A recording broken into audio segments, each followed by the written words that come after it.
Handoff Adrian up the middle, room to the 20, cuts to the left to the 25, and Adrian's loose! He splits the defense! 50, 40, 30, goodbye, baby! Touchdown! We bleed purple, and our bones are gold. Hear the horns coming out of our dome, behold. We are Minnesota Vikings fans. We love when a player scores. Hello everyone and welcome to the Purple People podcast for the week of August 18th, 2013. Preseason game number 2 against Kevin Cobb and the Buffalo Bills is officially in the books. I am your host Kyle West. Alongside me, as always, is the one and only Adam Carlson. That's me, man. Mm-hmm. And we're here to do the Purple People podcast, and this is episode number 63. Feels like just last month that we were on number 50. These things fly by. Yeah, they really do. This one is titled Charlotte's Web.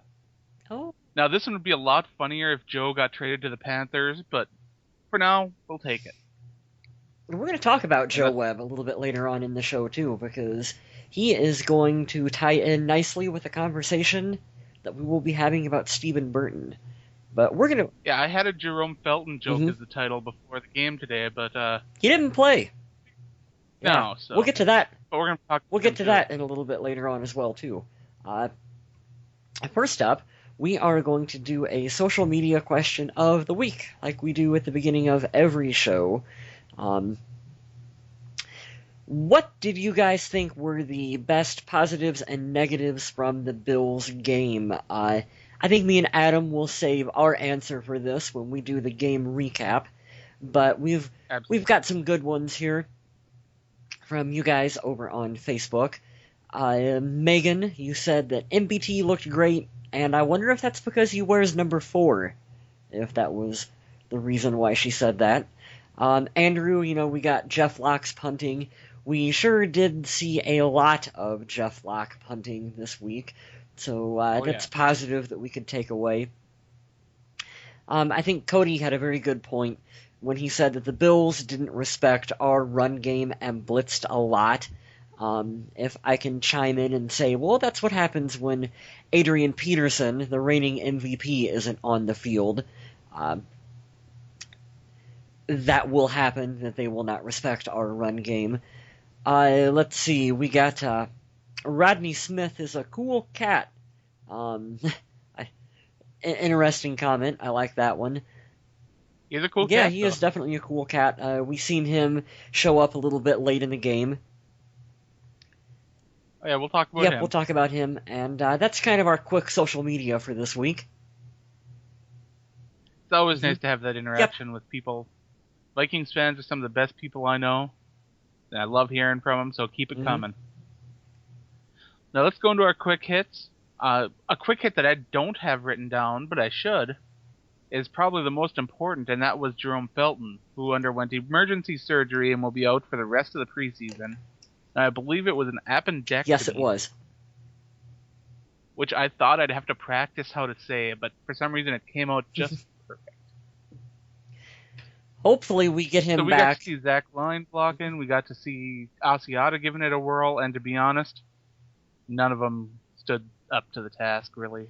None of them were very good, and it really makes Vikings fans appreciate what Jerome Felton does for this unit, seeing guys like Matt Asiata out there just absolutely blowing it. But we'll save more of that for later on for the show as well, too. Definitely. Forbes magazine, do you know them? They talk about money. They do. Sometimes they talk about the Vikings, apparently.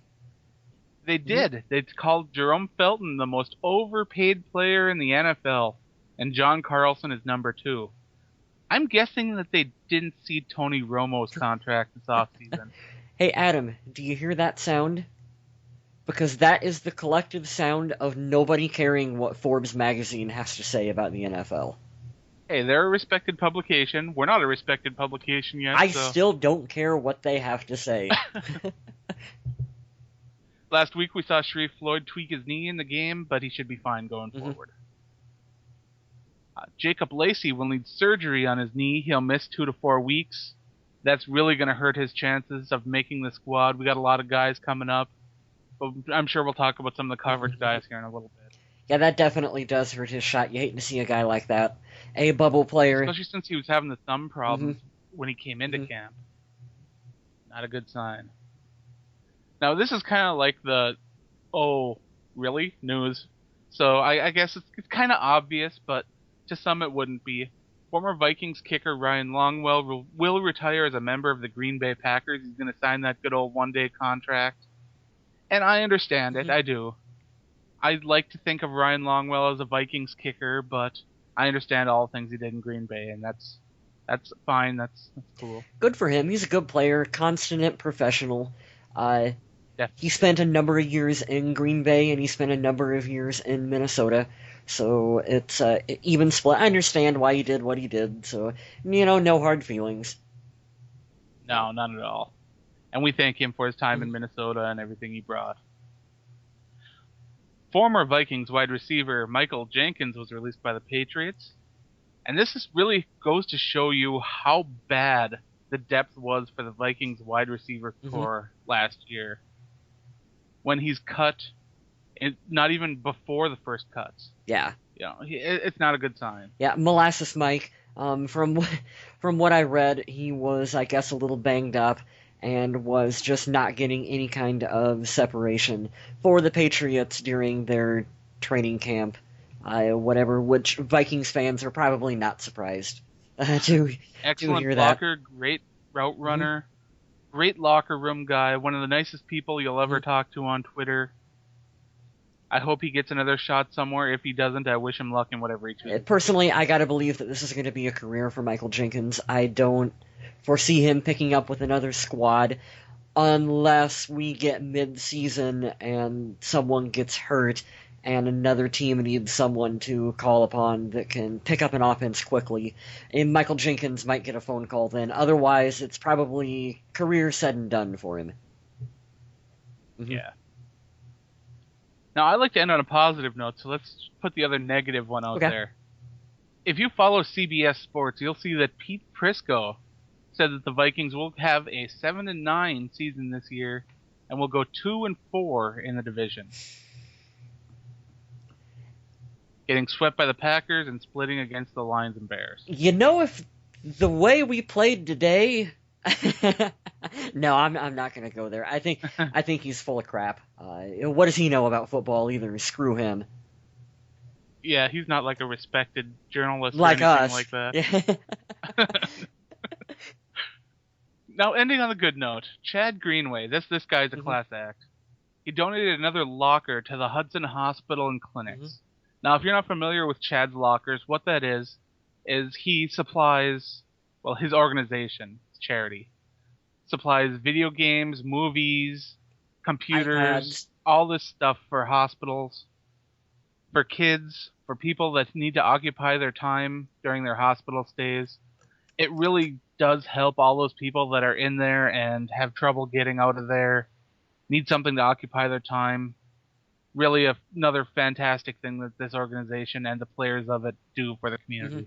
I actually posted a video on that on our Facebook page. That's facebook.com/Purple People Podcast. Check us out. Hey, that's nice. And you can watch a really nice video with Chad Greenway talking about Chad's lockers and whatnot. So, awesome program that he does on his own free will, which is really cool. Definitely. How about you head off our game review here and tell us a little bit of what you saw and what you thought. Yes, let's get into the meat and potatoes of this podcast. The final score of the game doesn't matter, but for those interested, it was a 22-16 loss by the Minnesota Vikings. It was a very, very sloppy start to the football game by our first-string offense, and I thought the defense actually looked pretty decent when they were out there, but offensively, it was a bit of a mess for the first couple of drives for the ones. Now, I believe I said cluster mess. I believe that's the term I used. You did, which is a very poignant way of not using the F word in that sentence for you there, Adam. It was disheartening to see them because we've all sort of built up what we expect from this Vikings offense, but you have to keep this into perspective, and this is no offense to Toby Gerhart, but this is the Minnesota Vikings without Adrian Peterson. And I'm not trying to make excuses and come off as one of those guys who's not going to talk about Ponder in a negative light, but this is without Adrian on the field, and that really does change everything. I do think that Ponder has to be more decisive and make better decisions, regardless of who's on the field around him, but that is, you do got to keep it in mind that Adrian didn't play a single snap. It's true. It's true. And we were missing a blocking fullback. We saw the offensive line really struggle. Yeah. The guards didn't even really seem like they were out there. I don't know what was going on. Blitz pickups from running backs, it just wasn't there. First play of the game was Matt Khalil, right? Gets blown by, gives up the sack on Ponder. Yeah, he had to pick between which guy to block, and he picked the wrong one. Yeah, I mean, that's just uncharacteristic of Matt Khalil from what we've seen from him. We saw those sloppy snaps from center, too. Yeah, there was two really bad exchanges. The one that shot clear over the head of Matt Castle when Castle was in with the twos. I think that was Joe Berger that did that one, right? I'm not sure. Yeah, I think that was Berger. The biggest one that really ticked me off was Matt Asiata. He absolutely blew it in today's game. He didn't, in my opinion, you cut him based on this game. That was how bad I believe Matt Asiata played. There were times where he directly missed his blocks and got blown by that allowed pressure to get to Christian Ponder. Now, if that would have been Toby Gerhart in there blocking or Jerome Felton in there blocking, you gotta believe that was an instance where you can't place the blame fully on Ponder because Asiata gave him absolutely nothing. I mean, and it wasn't like he got shoved down and was on the ground. It was Asiata standing up, wasn't able to hold his block. The guy gets around him and just gets right to our quarterback. You can't have that. And before we get some hate mail or something, we are Asiata supporters. We lobbied for him to make the team last year based on his preseason and his special teams. Mm-hmm. This year, we're just not seeing it out. I'm really not. And if that's the way, like I said, if you want to base his performance on one game, which is not fair, but he doesn't make it based on this one. And Joe Banyard actually, I think, did more with his opportunities on the field tonight than what Matt Asiata was able to do. I think so, too. Mm-hmm. And that competition at running back is something that we're really going to see because I really believe that third running back spot is wide open. It is, because you've got Asiata, who, like you said, last year I was a big supporter of his. This year I'm not seeing it. Right now we've got Joe Banyard that looks like he's making the most of what he's got. Listeners of the show and followers on Twitter, you know how big of a fan I am of Bradley Randall and want to see what he can do. He was a little quiet this game. I would have to go back and rewatch. I believe 2 carries for 2 yards. Yeah, I would have to rewatch his snaps to see what he even got. I don't know how much work he got.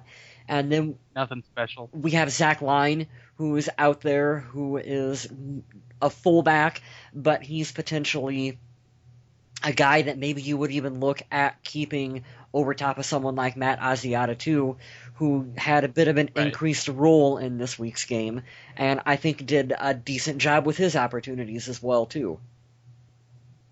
Definitely, and Zach Line is getting to be a fan favorite too because of those videos that they've been focusing on him and his times through camp.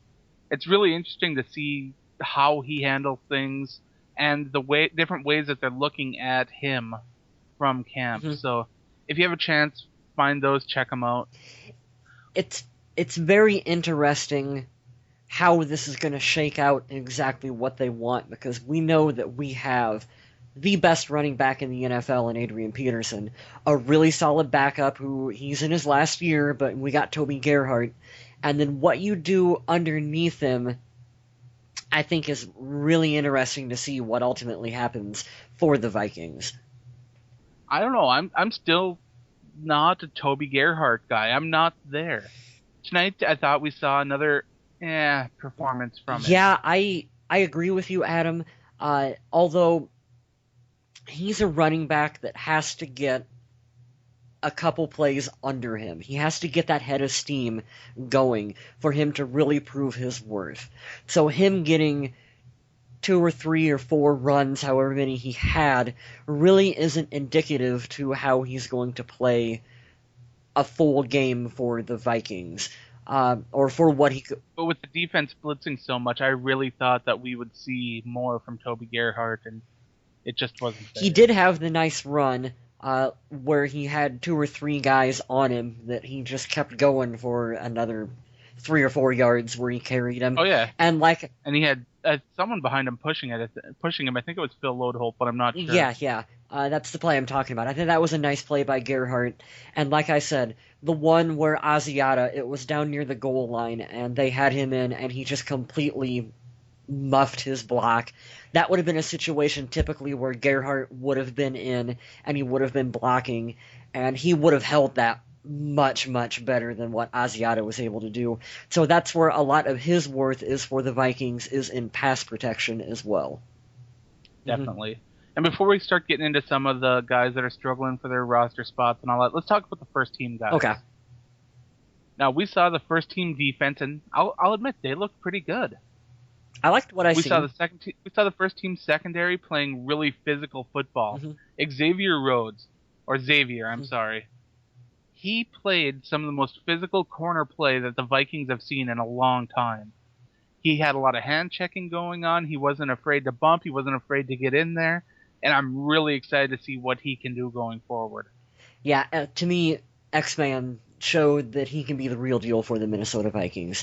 And he is going to bring that tough physical style to the Vikings secondary that we haven't... I know you were... you had the Buffalo announcers on your game, but I was listening to Paul Allen, and one of the points that he brought up, we haven't had this kind of play from our secondary in quite a while, and it maybe since Darren Sharper was back there, that we had this kind of play, and it's really nice to see Xavier Rhodes out there doing what he's doing, and you got to give credit to Jamarcus Sanford too. He showed some excellent awareness on the field for Rhodes to tip the ball the way he did, for Jamarca to hustle to it and get underneath it. And he did. He showed some good speed to get to that ball. Yeah, man, I'm turning into a Jamarcus Sanford fan. I really am. We saw Jarius Wright leave the game with concussion-like symptoms. Mm-hmm. That's never good. Hopefully we'll know more about that soon. For now, we don't know much. Hopefully it's nothing too bad. I'm gonna assume maybe he just got a stinger in the game, and it's preseason, pull him out, and he hopefully will be back to practice this week. Definitely. The Bills' defensive line was constantly getting pressure. We saw them in the backfield breaking up plays, breaking up run plays, being in the quarterback space before you can even take a couple steps back. This West Coast offense that the Vikings run relies on that time in the pocket. Your quarterback needs to be able to take a couple steps back, stop, and check the field. When your quarterback can't do that, it's a problem. Mm-hmm. How worried should we be, though, Adam? Because it's preseason game number 2, and yes, they played sloppy. They didn't look too good. Yeah, it was a sloppy game. It was a cluster mess. But they also didn't really... I don't feel like they didn't game plan like what they would have if this would have been a regular season game. But it's not... What we seen was still inexcusable play on the field. I agree with that. But I am looking forward to the next preseason game because that's the one that we're going to really see the first team at their most extensive, really putting on a show, and hopefully that's the one that we watch and get impressed with. We're going to see Adrian on the field probably next week, and it might only be for 4 plays, and he might be out. But just having him out there should change the entire dynamic for the Minnesota Vikings. And it's really a matter of getting Adrian on the field because he is our offense. He is our offense way more than Greg Jennings or Christian Ponder or anyone else on that unit that you can name. It all comes down to Adrian Peterson. And not having him on there, you don't want to see what you've seen tonight, but I do understand it a little bit. Yeah, it's something that can be fixed. Mm-hmm. It's things that they will work on in practice.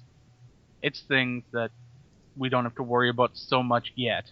If we see them continuing, yes, definitely. And for now, just kind of relax. And I think it's almost I don't want to use the word positive, but to have this kind of a game on film, you want it to happen during preseason because all these players are going to get absolutely chewed out in film review tomorrow. So it's good. It's good for our younger guys to get chewed out by the coaching staff because you've seen the footage of Mike Prefer when Stephen Burton returned that kick and it got called back for the flag. You seen Prefer on the sidelines. I don't remember who it was that he was chewing out, but he reamed him, and it's good for the players to get that every now and then. And you obviously don't want this to happen, but this is kind of the point of preseason, is to make mistakes like that and to learn from them. And let's talk a little bit about Stephen Burton, Adam. Let's do it. I think tonight he solidified his spot on the roster. He very well could have. I still think that Joe Webb put on a good performance too, and I don't know if the Vikings will be keeping an extra wide receiver this year. If they do, I really do believe that it will be Burton and Webb, but for now, I really like what I'm seeing from Stephen Burton these days. He looks like a completely different player than what we've had on the team the previous 2 seasons. I mean, remember back in his rookie year in training camp when it was a Hail Mary pass and Stephen Burton was so confused that he batted the ball down like he was a corner when he was the intended target in training camp. I mean, to come from that to where he's at now, that is a huge turnaround for Stephen Burton. Definitely. It all comes down to, like you said, whether or not they keep 5 or 6 receivers on this team. If they go 5, I'm pretty confident that Burton would be the 5 and Joe Webb would be the number 6. We'll see what happens in these last 2 games. But Webb would really have to show up on special teams and show more in his ability to block down the field for him to beat Burton out if they go with 5 receivers. Unless we do see the Vikings take a strategy that I have seen people anticipating, where they only keep the 2 quarterbacks and keep Joe Webb as an emergency number 3 and have him on as a wide receiver. Yeah. I don't think so. I hate that. I hate that too, because Joe Webb is not a quarterback. I mean, that's you might as well have Jared Allen be your emergency number 3 quarterback, because he's already the emergency long snapper. Come on. Jared Allen can do it all too. He could probably throw better than Joe Webb. I don't. Oh no. I don't like the idea of them cutting loose McLeod Bethel Thompson to keep Joe Webb in any capacity on this team, and that's nothing personal against Webb. I just don't like that scenario. And Bethel Thompson looked pretty confident, pretty sharp, and solid as a number 3 quarterback. I liked it. He's a guy that I've said 100 times on this show. He's a solid number 3 who could develop into a very solid career backup. I don't know if he'll ever be a starter in this league. I'm not going to go that far. But for now, I like the potential I see in him. That's what I believe, too, about McLeod Bethel Thompson, Adam. Is that the plan for the Vikings is we got Matt Castle, and he can be our veteran this year. He's on the 1-year deal, and in theory, you see enough from McLeod to feel confident that you can bump him up to be your number 2 under Ponder for years to come in Minnesota. Another guy that a lot of people were really excited to see play was Patterson. Mm-hmm. Cordero's play was encouraging once again. The guy that we could see having an expanded role soon. It seems like he's catching on to the playbook, seems like a confident player, very elusive, very quick. I'm still excited to see what he can do. Soon needs to come sooner rather than later for Cordero Patterson. I am in the camp of, yes, it's preseason, yes, earn your spot on the roster. I'm frustrated that he's getting all this work with Matt Castle and seemingly none with Christian Ponder. He needs to be out there with the first-string guys. I don't care. I mean, he needs to be out there with the first-string unit and getting reps with them. Yeah, I'd like to see that. It's scale back Jerome Simpson and scale up Cordero Patterson.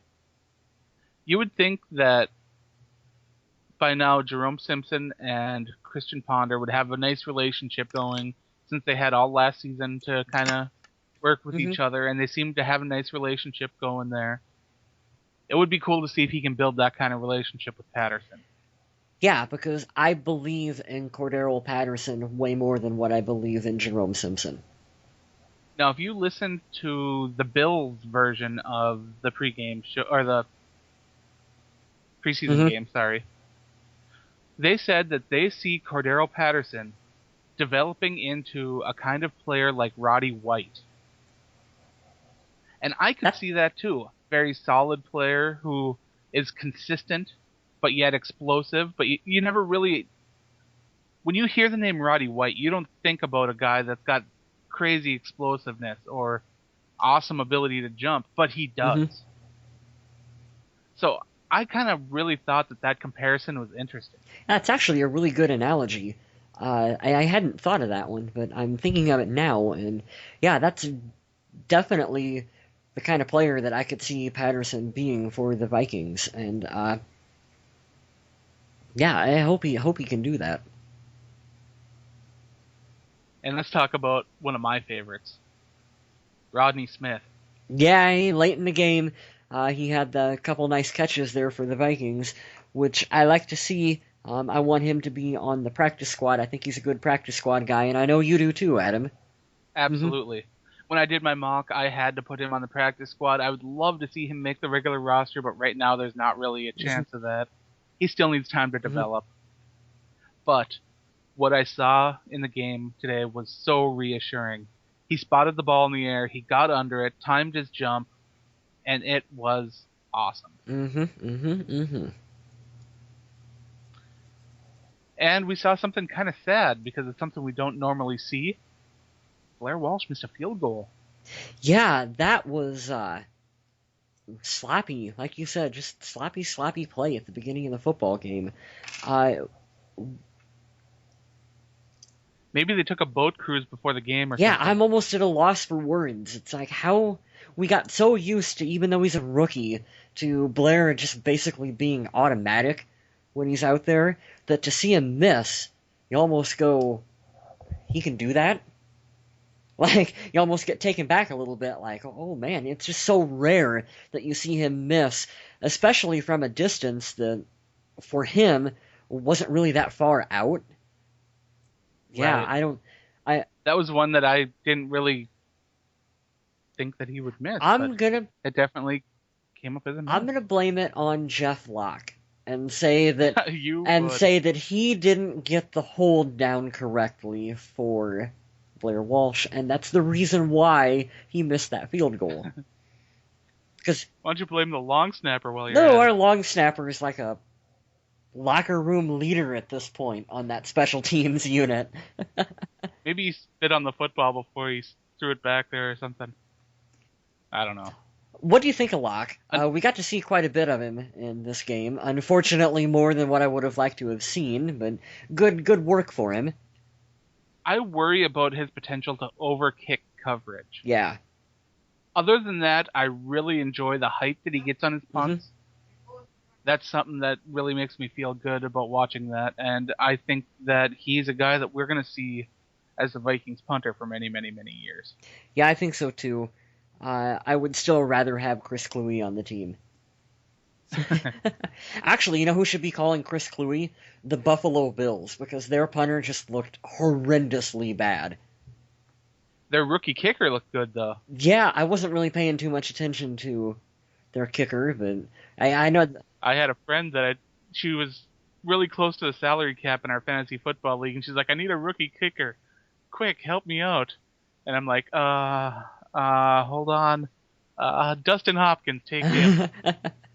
She's like, who is Dustin Hopkins? He plays for the Bills. Who are the Buffalo Bills? No, it's not that bad. I don't know. In recent years, they've been... But anyway, they actually... Not to get off topic here, but the Bills could actually be a pretty decent team. Their defense is getting a lot better, and their offense, they've got something interesting going this year with that no-huddle, speed up, high-tempo football. It's interesting to see. It is. It's fun to see the NFL going in a bit of a different direction with its offenses. Now, I'm going to need some clarification on this, Kyle, because I'm not sure.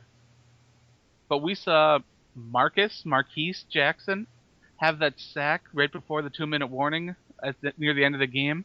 Yeah. And it was a beautiful sack. He went through and just threw him right on the ground. And for a player that really, let's be honest, none of us really know who he is, do we? Yeah, because I'm even having a hard time remembering the play. I was doing a lot of Twitter stuff there towards the end of the game. It sounds bad, but I will have to recheck it out on YouTube because I don't remember that play, Adam. Number 64, he burst through there and he just took control of that play, and it caused the punt to have to happen, so the Vikings had a chance to drive and win, and sadly that drive didn't work out, but we got to see Jackson have that awesome sack. Well, that's good. It's good to see young players taking the most of their opportunities when given, because you don't get a whole lot of opportunities like that if you're a bubble player, and more power to him. Now, I hate to pick on a player, especially one that I was praising earlier in the off season, but Desmond Bishop looked confused. Mm-hmm. He seemed slower than I remember him. He seemed out of place on coverage. Maybe it has something to do with the injury that he had and he's easing his way back in or something. But he doesn't seem like the Desmond Bishop that I remember. But he sure did look great when the fourth string guys were in there, didn't he? Yeah, he definitely got better. Yeah, no, I've been hearing a lot of people on my Twitter followers talking about how maybe Desmond Bishop don't even make the team. I'm not going to say one way or the other, because that's a position that I will freely admit I don't know a whole heck of a lot about. So I'm not going to make that call. But from what I'm hearing, it's not been a lot of just overwhelmingly positive response towards Desmond Bishop. So I guess my loser of the week is Bishop. My winner of the week, McLeod Bethel Thompson. Yeah, my loser, Matt Asiata, was not impressed with him at all. My winner, I'm gonna go with a tie. It's either Stephen Burton or Xavier Rhodes. I think both of them had an equally impressive showing for the Vikings. If I could pick both guards as my losers, I probably would have done that on that starting offensive line, but you'd go with the whole offensive line just as a... Can I just point my finger at Charlie Johnson? I met him up in training camp, Adam, and he's a really nice guy. He is. He's a fantastic guy. I like Charlie Johnson. I'm a Charlie Johnson as a fan. person. As a player, too. As a player, come on. No, he's good versatility. I'm ashamed of you. And that's all I have for my game review. Do you have anything else that you want to talk about? I expected to see more from Greg Jennings in the passing game. We knew we were going to see him limited, and we did see him kind of pass from Ponder, which was nice to see. But I hated the fact that it was like a 3-yard little dink and dunk pass. Anytime I can see any chemistry developing between Ponder and his wide see. I'm totally, but still, it's like, oh, that's really close to a bubble screen. And that irks me to no other to see those little passes like that. Well, you got to remember that in the preseason, the Vikings aren't going to give away a lot of their game plans and their pass plays, and everything's going to be very vanilla. I'm in the same boat as a lot of fans, though. I'm just so ready for actual football to begin that you get frustrated and sometimes forget that it is only preseason game number 2. I mean, we saw the Bills come out with all these strangely hidden blitzes and everything, and the Vikings essentially played a base cover 2 defense through most of the whole game. We blitzed because they didn't want to give anything away. We blitzed like once, and when we did, it was pretty effective. But I think that we'll see a lot more from the Vikings next week when they take on the San Francisco 49ers. Friday night at 6 p.m. Central on NBC. So check that out, because you should. It's Vikings football on TV. Maybe we'll get to see Adrian Peterson. So far, I've had to watch every Vikings game on my laptop, so it'll be nice to actually get it on the television. I've been watching them on channel 8-2 here in Iowa, and thankfully I get Paul Allen and the rest of the K-Fan guys doing color commentary. And that was another one of my notes that I was impressed with that I didn't get to. Paul Allen is a better color commentator than some of the guys that we get in regular season.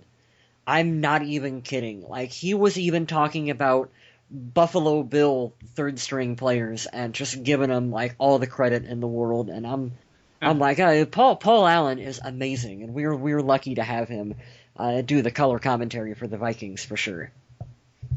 I'll be honest, I wanted to name the title of this podcast something to do with Silence of the Lambs, because I wanted that to kind of go into the Buffalo Bill thing. And I know that that's kind of creepy, and a lot of our audience won't really get that because that movie's kind of dated, but they should still watch it to get a chance. I guess the one that I could come up with just real quickly is that, you know how Kevin Cobb fell last week running onto the practice field and hurt his... on that rubber mat. On the rubber mat, and he was fined because he ended up playing the game. I guess you could say that maybe Kevin Cobb put the lotion on the skin. Otherwise, I you get the hose again. I don't know, man. Well, I don't have any quick rants, and that's all I have for my notes. Do you have anything else that you'd like to add before we close off? No, I don't. I think we can wrap it up and call it a show. Excellent. I'd like to thank everyone for listening. I'm Adam. That's Kyle. Check us out, Facebook, Twitter, YouTube, Podomatic, Stitcher, iTunes. Vikings Age. iTunes, Viking Age. Oh, yeah, it's still right there. Yeah. Go there. I wrote an excellent article about Christian Ponder that a lot of people don't agree with, but... Hey, that's what Ponder brings, is lots of disagreement. But just remember one thing, whether you're out on the street, you're in the forums of a web page, just remember to stay classy, Minnesota.